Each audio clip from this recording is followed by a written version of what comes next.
अस्सलाम वालेकुम। आज के इस वीडियो लेक्चर में हम law of probability and necessity के बारे में बात करेंगे। अरिस्टोटल ने इस लॉ को अपने पोएटिक्स में बहुत जगहों पे इसका ज़िक्र किया है। कहीं वो कैथारसिस पे, कहीं वो कॉम्प्लेक्स प्लॉट पर या टाइप्स ऑफ ट्रेजेडी में और अच्छे जो प्लॉट्स हैं उनकी मिसाल देते वक़्त लॉ ऑफ प्रोबेबिलिटी और नेसेसिटी की मिसालें देता है कि इस तरीके से होना चाहिए। ये क्या चीज़ है और इसका हमें समझकर कैसे प्लॉट के बारे में या ओवरऑल किसी भी स्टोरी को समझने के में क्या इसकी मदद मिल सकती है, तो वो आज हम समझते हैं कि लॉ ऑफ प्रोबेबिलिटी और नेसेसिटी क्या है।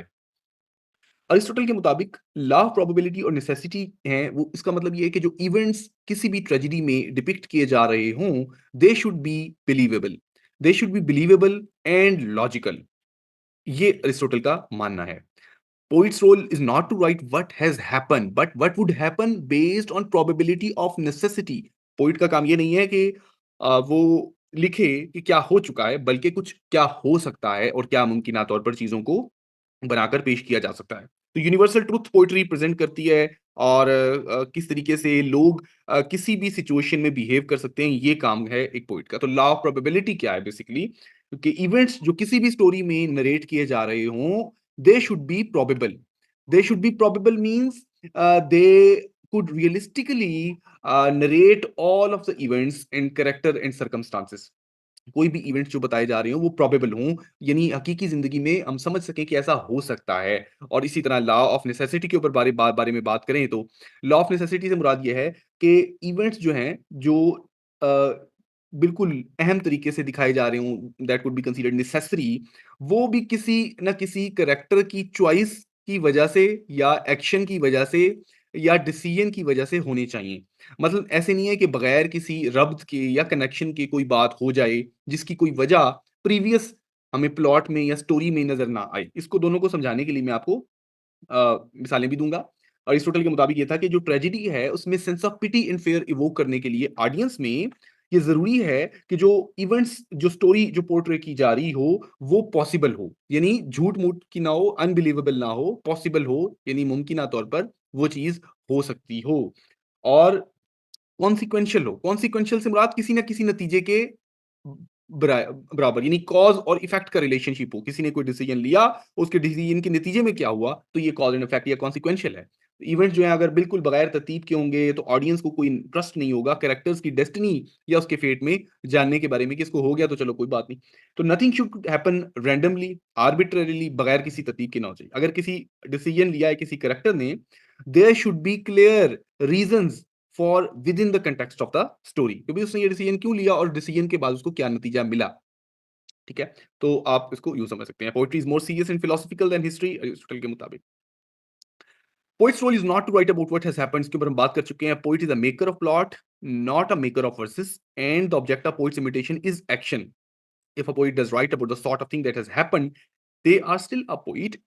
If something has happened before, it is obviously the sort of thing that could and would happen. अगर ऐसी चीज़ जो हो चुकी है और मुमकिन तौर पर बाद में भी हो, तो ये एक अच्छा तरीका है एक पोएट के लिए कि वो बयान कर सके।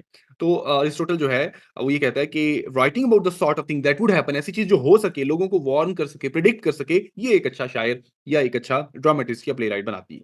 आपके सामने ये एक मिसाल है। तसव्वुर करें एक ऐसा प्ले है जिसमें जो एक अच्छा कैरेक्टर है उसको एक बिजली जो है वो he got struck by lightning and he is killed for no reason, वो मारा जाता है अचानक।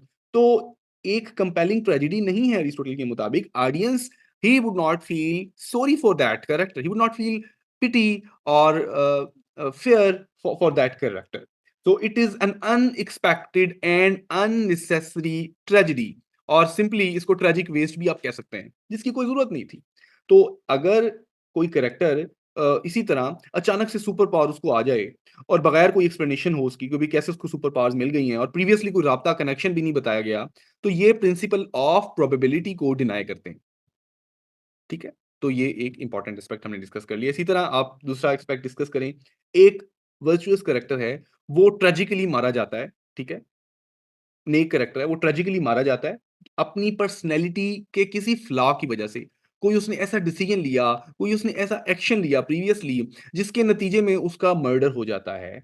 और तो ये वो ऐसा इवेंट है कि ऑडियंस जो हैं, वो कॉज़ और इफ़ेक्ट के रिलेशनशिप को समझ सकेंगे और कहेंगे, "हाँ, ये किया था उसने काम जिसकी वजह से वो बेचारा मरा।" Then the audience will feel sympathy for that character. तो ये एक बिलीवेबल ट्रेजेडी और इम्पैक्टफुल ट्रेजेडी बनाएगी जो कि लॉ ऑफ नेसेसिटी को एक्सप्लेन करता है। सिंपल टर्म में यूँ कह लें कि लॉ ऑफ प्रोबेबिलिटी और नेसेसिटी अकॉर्डिंग टू अरिस्टोटल ये हैं कि in story telling, in poetry, specially in tragedy, event should unfold in a way that is believable, probable और लॉजिकल हों, यानी कॉन्सिक्वेंशियल हों, कॉज़ एंड इफेक्ट हों और they are necessary in order to explain, in order to arouse the sense of pity and fear in the audience. तो ये है law of probability necessity. इनको हम previous lectures principle of imitation lecture number 3 में भी discuss कर चुके हैं।